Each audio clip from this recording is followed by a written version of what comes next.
하나님 아버지, 오늘 우리가 누리는 생명과 이 땅에서의 모든 것들이 우리를 향한 하나님의 사랑의 증거인 줄로 믿습니다.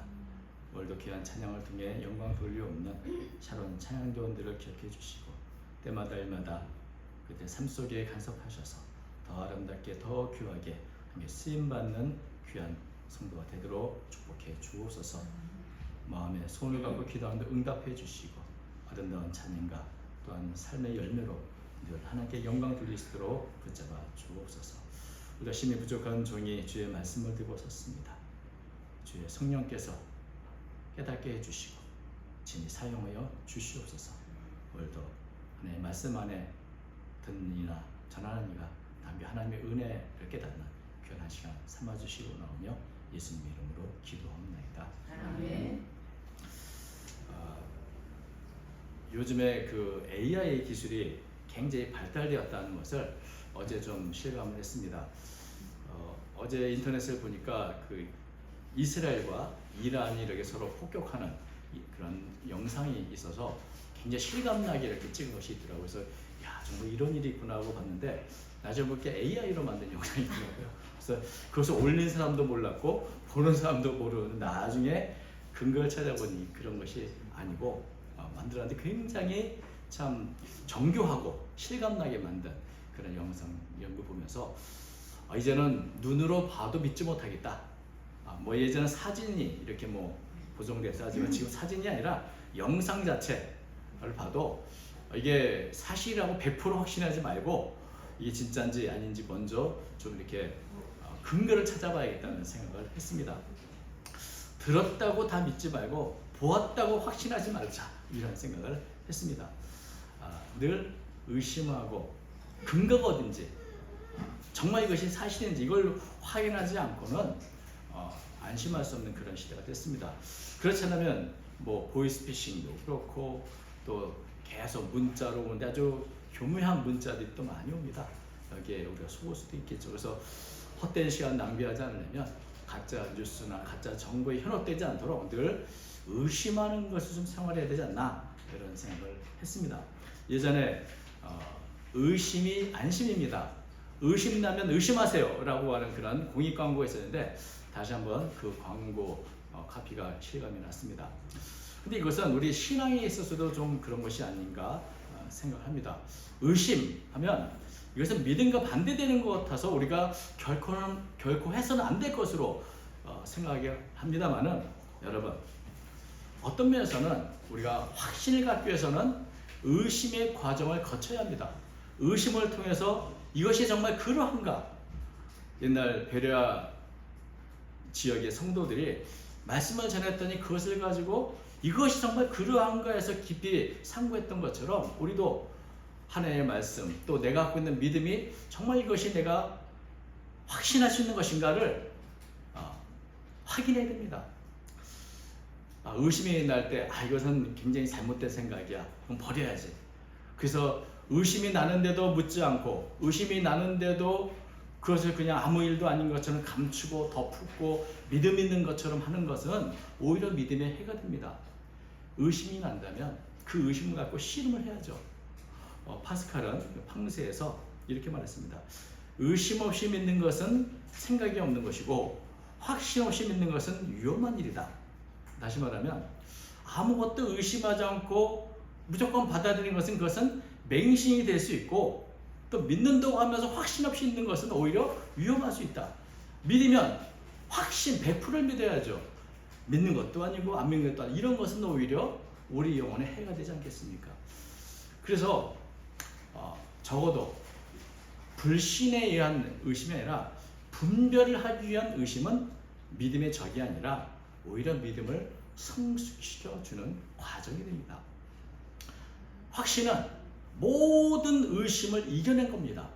모든 의심, 모든 걱정, 모든 여러 가지 그 불안, 두려움 이런 것들을 다 깨치고 정말 그것은 사실이라고 드러난 그 근거야말로 확신이 되는 것이죠. 흔들 수 없는 믿음이 되는 겁니다. 그래서 오히려 의심을 통해서 우리의 뼈가 굵어지고 뿌리가 깊어지고 그럴 때 믿음은 정말 확신되는 것이죠. 그래서 이 확신은 이게 나는 맞는 것 같아 라는 정도가 아니라 정말 이것은 내가 여러 가지 테스트도 하고 이것도 하고 했는데 이건 정말 100% 믿을 수 있는 것들이야 라고 하는, 여기까지 가야 우리는 이제 어떤 것에도 흔들리지 않는 그런 믿음의 사람, 확신을 갖는 사람이 될 수 있는 것입니다. 그리고 그런 확신이 있으면 어떤 것이 와도 흔들리지 않고 늘 마음의 평안을 누릴 수 있는 것이죠. 그래서 오늘 본문은 그런 면에서 우리 믿음의 확신의 근거가 뭔가, 우리는 정말 확신할 수 있는가, 이런 것에 대한 물음에 대한 대답이라고 생각을 합니다. 요한일서가 이 기록된 이 목적 자체가 그 당시에 영지주의라고 하는 아주 큰 이단 때문에 교회가 혼란했습니다. 성도들에게 이 이단 또 여러 가지 거짓된 진리들이 성도들에게 갈팡질팡 혼란을 일으켰죠. 그때 사도 요한이 이 요한일서를 통해서 영을 다 믿지 말고 오직 영들이 하나님께 속하였는가 시험해봐라, 분별해봐라. 다시 말하면 신령한 영이라고 하면 여기 쫓아가고 어디 가서 병이 났대 뭐 쫓아가고 이렇게 하지 말고, 영이라고 다 믿고 받아들이지 말고 의심하고 분별해봐라. 이것이 정말 하나님께 속한 영인가, 진리의 영인가, 아니면 우리를 미혹하는 미혹의 영이요 거짓의 영인가, 그것을 위해서 이 요한일서를 기록한 것입니다. 그래서 우리가 내 믿음이 확신에 이르기까지 의심의 과정, 분별의 과정을 거쳐야 하는 것입니다. 그래서 예수님이 정말 나의 구주시고 내게 있는 영생은 영원한 변함없는 것이라는 확신이 있어야 우리는 헌신할 수도 있고 그것을 남에게 전할 수도 있는 것이죠. 내 자신의 믿음이 흔들리는데 어떤 헌신을 하고 어떤 복음을 전하는 일에 나가겠습니까? 그래서 내 자신이 갖고 있는 게 정말 확신하고 있는가? 여기서 우리가 요한 일서를 통해서 좀 살펴봤으면 좋겠습니다. 여러분, 이 믿음의 핵심은 예수님이 그리스도이시고 하나님의 아들을 일하는 데 있습니다. 그렇다면 어떻게 예수님이 그리스도시고 하나님의 아들인 것을 알 수 있을까요? 확신할 수 있을까요? 물론 이것을 전해줬던 수많은 사람들의 증언이 있습니다. 신실한 사람들, 12 사도, 또 수많은 믿음의 사람들, 믿음의 선진들이 우리에게 계속해서 이것을 가르쳐 줬습니다. 수많은 선지자들이 말을 해왔습니다. 특별히 12 사도, 정말 예수님과 가장 가까이에서 동락했던 그들이 증언했던 증언이 있습니다. 그래서 우리는 그들의 증언을 통해서 예수님이 누구신가를 알게 됩니다. 그런데 사실은 이들의 증언보다도 더 확실한 증거가 있죠. 그게 바로 하나님이 친히 하신 증언입니다. 그래서 구절은 이렇게 말합니다. 만일 우리가 사람들의 증언을 받을진대 하나님의 증거는 더욱 크도다. 하나님의 증거는 이것이니 그의 아들이 되어 증언하신 것이니라. 예수님이 그리스도시고 하나님의 아들이라는 것을 베드로도 얘기하고 사도 요한도 여러 믿음의 사도들이 말했지만 이들의 증언을 받는 것도 중요하지만 더 확실한 증거가 있다. 그 증거가 뭐냐? 바로 하나님 자신의 증언이다 라는 것이죠. 여기 오늘 본문에는 특별히 증언이라든지 증거라는 단어가 굉장히 많이 나오는데 이 증언, 증거 이 단어는 단순한 의견을 말하는 게 아니라 법정에서 내가 책임져야 하는 그런 진술을 말합니다. 이것이 사실이라는 것을 우리가 법정에 가면 먼저 선서하고 하지 않습니까? 그래서 만약에 이것이 거짓이면 그 책임을 내가 그대로 당하겠다. 처벌도 감수하겠다. 이런 것들이 증언이요 증거인데 사도들의 증언도 이런 증언을 받아들인다면 하나님의 직접 증언하는 이 증거야말로 그 어떤 것보다도 신뢰할 만한 절대적인 증거가 아니겠는가 하는 것이죠. 그렇다면 하나님이 자신의 그의 아들에 대해 증언하신 것이 어떤 것이 있을까요? 그게 바로 앞에 있는 7절과 8절에 나옵니다. 제가 본문에서 살펴보겠죠. 증언하는 이가 셋이니 성령과 물과 피라. 또 이 셋은 나고요 하나이니라. 여기 보면 하나님의 증언이 뭔가 그게 바로 물과 피와 성령이다 이렇게 말하는데 하나님의 증언한 내용이 세 가지라는 것이죠. 첫 번째는 물. 예수님께서 물에서 세례를 받으셨을 때 그때를 말합니다. 예수님이 물에서 세례를 받고 올라오셨을 때 어떤 일이 일어났습니까? 하늘에서 하늘이 열리고 성령이 그들같이 내리시고 하늘에서 소리가 있어 이렇게 말씀합니다. 마태복음 3장 10절 이는 내 사랑하는 아들이요 내 기뻐하는 자라 하시니라. 그러니까 하나님이 직접 물에서 올라온 예수님께 증언하셨죠.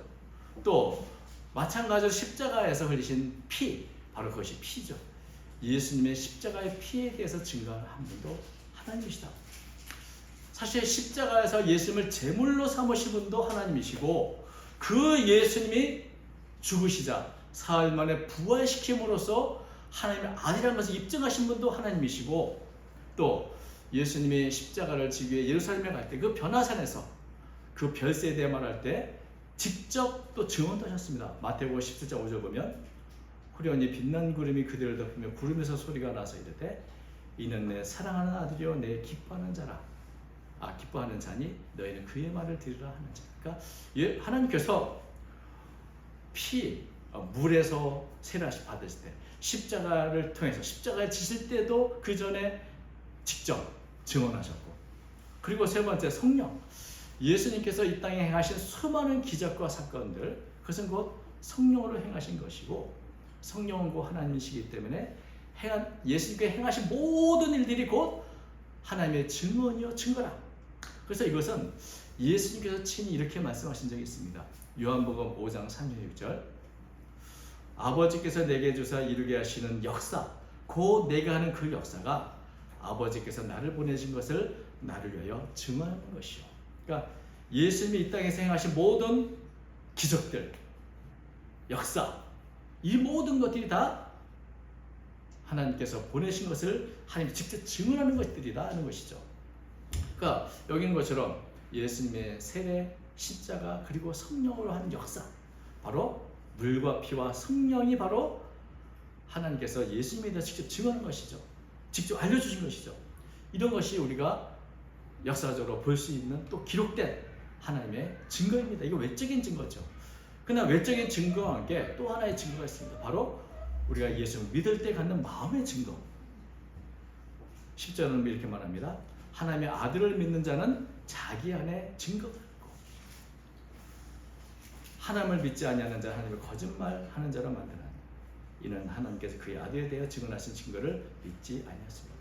하나님의 아들을 믿는 자는 자기 안에 증거가 있다.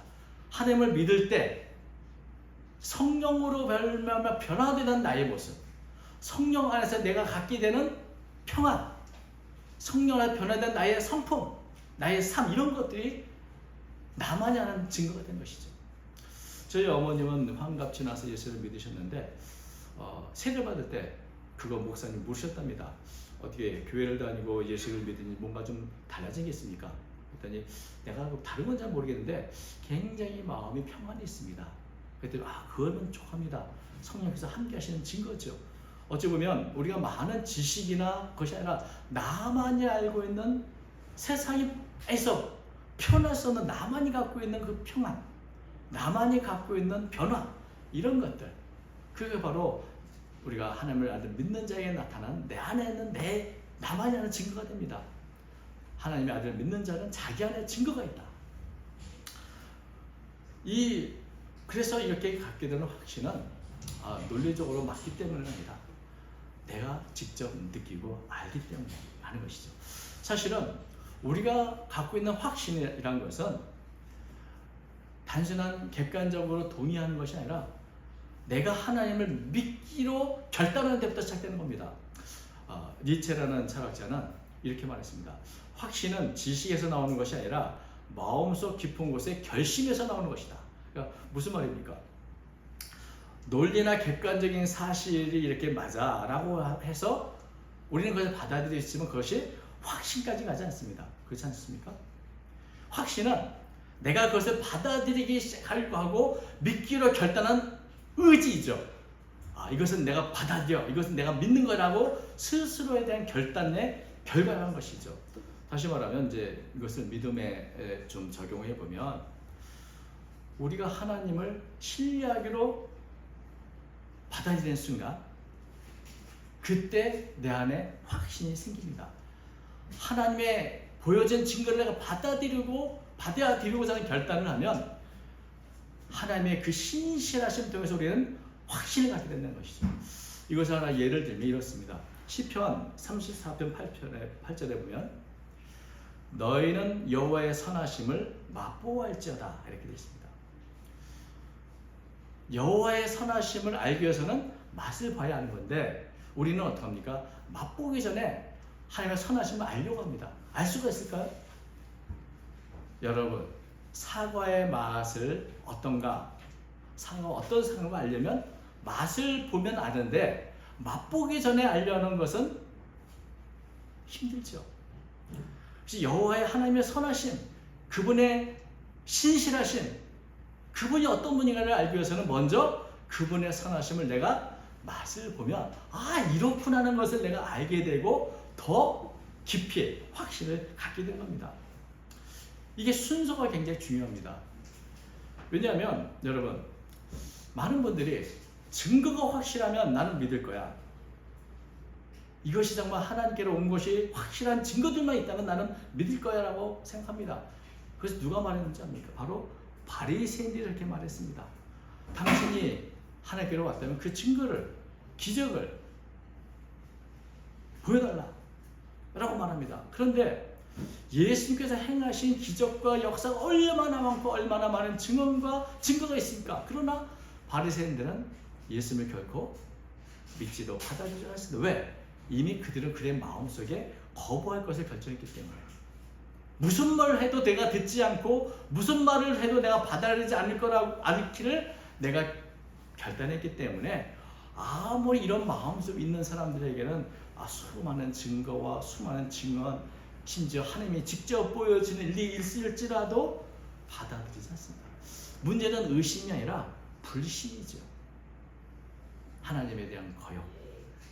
그래서 믿음이라는 것은 본질적으로 어떤 증거의 문제가 아니라 마음의 문제가 됩니다. 내가 하나님을 신뢰하는 마음을 가지면 하나님의 증거를 받아들이게 되고, 그럴 때 성령이 주신 내적의 증거를 가짐으로 점점 확신으로 나아가게 되는 것이죠. 그래서 이것을 로마서에서는 믿음으로 믿음의 길이 된다. 내가 먼저 믿기로 결단하면 그 믿음이 나로 하여금 성령 안에 확신으로 나아가게 한다는 것입니다. 그런데 만약에 내 마음에 그것을 거부하기로 한다면 예수님을 하나님의 아들로 믿지 않기로 결단하는 것은 어떤 의미인가? 바로 하나님의 증언을 거부하는 것이고, 하나님의 증언을 거부하는 것은 뭡니까? 하나님이 지금 거짓말하고 있다고 말하는 겁니다. 지금 하나님을 거짓말쟁이로 만든 것이다, 이렇게 말하고 있죠. 하나님을 믿지 않는 자는 하나님을 거짓말하는 자로 만드나니, 이렇게 되죠. 하나님의 아들을, 하나님의 증언이 있음에 불구하고 믿지 않는 것은 하나님을 신뢰하지 않는 것이고, 그것은 의심이 아니라 불신입니다. 그 불신은 하나님을 거짓말쟁이로 만드는 것이죠. 하나님을 법정에서 정말 증언을 하셨는데 그것을 받아들이지 않는 것은 하나님을 거짓말쟁이라고 모욕하는 것과 다름이 없다. 그래서 확신은 감정이 아니라 결국 하나님을 신뢰하는 결과입니다. 하나님은 신실하신 분이기 때문에 그분의 말은 다 믿을 만하다. 그것이 바로 우리 확신의 근거인 것입니다. 하나님이 신실하시기 때문에 그분이 하신 약속을 나는 믿고 확신하시는 것이죠. 하나님의 약속을 믿지 않는다. 그것은 가능한 일이 아닙니다. 우리는 늘 바뀌고 우리는 실언도 하고 실수도 할 수 있지만 하나님은 인생의 안신이 실현치 않으시고 결코 변하지 않는 분이신데, 그래서 결국 우리가 갖고 있는 확신, 믿음의 근거를 따지고 보면 어디에 나오는가? 최종적인 근거는 하나님. 그분이 믿을 만한가? 저도 의심이 많은 사람이고 굉장히 죽음을 두려워하는 사람입니다. 죽고 나면 어떻게 될까? 여러분, 그때 그 의심을 품다가 최종적으로 부딪히는 것이 바로 하나님이 믿을 만한 분인가 그렇지 않은가에 도달하게 되는 것이죠. 내게 생명을 주시고 내 이 세상을 만드신 그분, 오늘 내가 생명을 누린 것이 하나님으로 인한 것이라면 그분이 내게 주시는 영원한 생명, 나는 그것을 100% 확신해야 되지 않겠는가? 여러분, 이 세상을 떠날 때 뭘 믿고 떠나겠습니까? 결국 하나님, 그분을 믿고 가는 겁니다. 그분의 말씀, 그분의 약속을 믿고 떠나는 겁니다.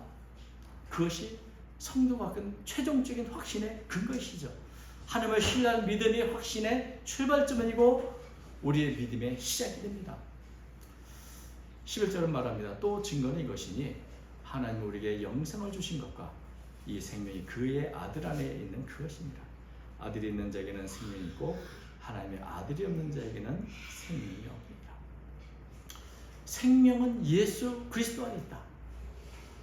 예수님 안에 생명이 있고 예수님을 믿는 자는 그 영원한 생명을 가졌다. 그런데 이 말을 본문에는 다 현재형으로 말했습니다.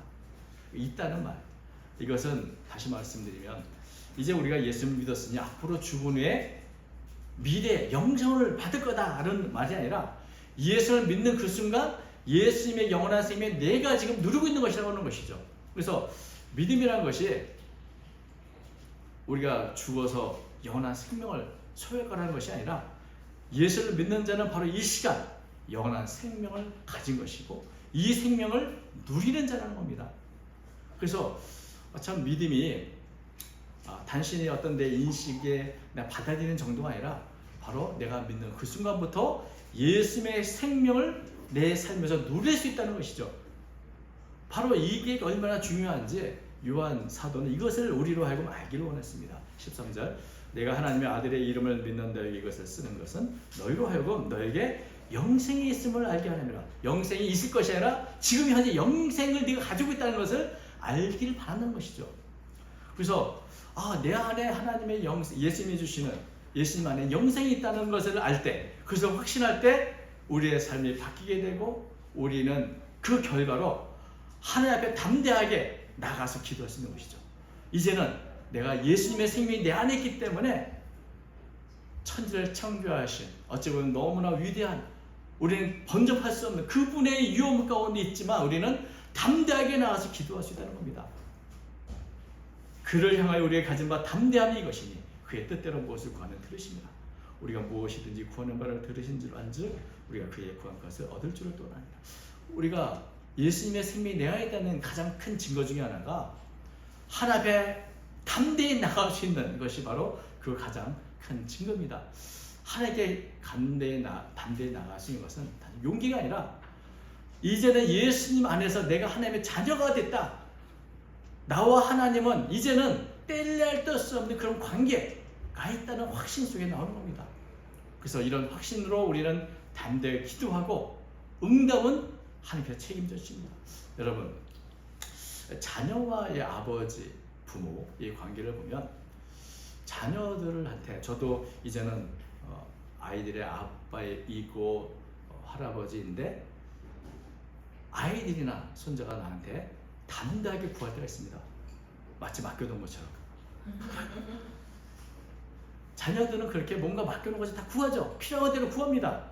아빠 내일 소풍 가요. 내가 그러니까 김밥 사주세요. 그러면 아빠는 뭐합니까? 맡겨놨냐? 라고 말해요. 알았어.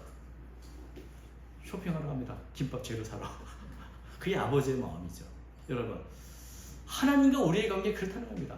내가 하나님께 맡겨놓은 게 없는데도 내가 담대히 나가서 요청할 수 있는 것은 하나님과 아버지가 이제는 우리 아버지잖아요. 내게 생명을 주시는 아버지시잖아요. 그래서 우리는 담대하게 마치 자녀가 부모에게 담대하게 나가서 요청하는 것처럼 요청할 수 있다는 겁니다. 하나님의 뜻대로 구하는 자에게 하나님은 무엇이든지 구하는 걸 들으실 줄 안즉 우리가 그에게 구한 것을 얻을 줄도 안다. 내가 구하면 하나님 주실 거라는 걸 내가 안다는 것이죠. 이런 확신은 우리 스스로 만든 것이 아니라 지금 우리가 말했던 것처럼 하나님이 하셨던 증언, 그 약속들, 예수님의 생명, 그리고 성령 안에 우리가 누리는 내적인 증거, 그리고 이제 응답받는 기도를 통해서 우리가 믿는 바가 100% 확실하는 것을 갈수록 더 확신하게 되는 겁니다. 저는 불신자원 안에서 자랐고 제가 목사가 될 것은 꿈에도 생각하지 못했습니다. 근데 왜 신학교를 갔는가? 몸이 아팠을 때 정말 무언가 확신하고 싶었습니다. 하나님이 계시는지, 기독교에서 말하는, 성경에 말하는 거 정말 사실인지. 그래서 신학과를 갔습니다. 제가 한 가지 확신한 것은 아직도 믿음이 약하고 그럴지라도 살면서 하나님을 경험하면 경험할수록, 하나님의 선하심을 맛보면 맛볼수록 하나님의 선하심을 내가 조금씩 더 알아간다는 겁니다. 여러분, 이것이 바로 우리가 갖고 있는 확신의 근거이죠. 이 세상은 거짓된 정보, 거짓된 지식들, 그로 인해서 우리를 많이 흔들어 놓습니다. 그러나 하나님이 어떤 분인가, 그 분에 대한 신뢰를 가질 때 우리는 어떤 삶 속에서도 나의 믿음을 지켜주는 근거를 가진 것입니다. 하나님을 바라볼 때 우리는 내 안에 예수님의 생명이 있다는 것도 알게 되고, 오히려 담대하게 하나님을 믿음으로 나갈 수 있는 것입니다. 그리고 이렇게 세상이 흔들수록 말씀을 통해서 우리는 더 견고해져 가고, 다시 한번 내 의심과 내 불신이 꺾어지게 되고, 그럴수록 내 믿음의 살은 더 견고해져 가는 것입니다. 여러분, 우리의 삶은 늘 흔들립니다. 환경에도 흔들리고, 사람들 말에도 흔들리고, 또 내가 견고했다고 생각했던 것들이 시간이 흘리면서 또 다 흔들리고. 그러나 여러분, 하나님의 증거는 변함이 없습니다. 우리가 믿어야 할 최종적인 그 하나님의 증언은 변함이 없고, 그 하나님의 증언에 내 믿음의 기초, 내 삶의 기초를 세울 때 우리는 어떤 환경에서도 흔들리지 않는 믿음의 사람, 확신의 사람이 될 수 있는 것입니다. 오늘 이런 믿음의 확신을 갖고 우리의 남은 생에 승리의 삶을 살아가는 저와 여러분 되시기를 주의 이름으로 축원드립니다. 기도하겠습니다. 거룩하신 하나님 아버지, 우리의 믿음이 부족하지만 다시 한번 주의 말씀을 통해, 주의 약속을 통해 다시 한번 확신을 갖습니다. 하나님에 대해서 우리가 더 맛보아 알도록 인도해 주시고, 하나님의 선하심을 경험하도록 도와주시고, 우리가 담대한 믿음의 기도를 통해서 더욱더 응답받는 가운데 이 믿음이 깊어지도록 인도하여 주시옵소서. 시간이 자라고 세월이 지날수록 하나님의 믿음이 더 깊어지게 하시고 견고하게 하셔서 전 이 세상 떠나는 그날 영광된 하늘나라를 바라보며 영광스럽게 전 주님에 들어가는 모두가 되도록 인도해 주옵소서. 이 세상에 거짓된 수많은 정보들 속에서 진리를 전하는 자가 되기 원합니다. 사랑하는 성도들에게 믿음의 확신을 주시어서 예수 그리스도 안에 있는 영생의 이 귀한 복음을 전하게 하시고 드러나게 하시고, 또 예수님의 향기를 나타내는 삶을 통해서 예수님이 어떤 분인가를 나타낼 수 있는 저희 모든 성도가 되도록 인도해 주옵소서. 함께하여 주시기 원하며 예수님 이름으로 기도하옵나이다. 아멘.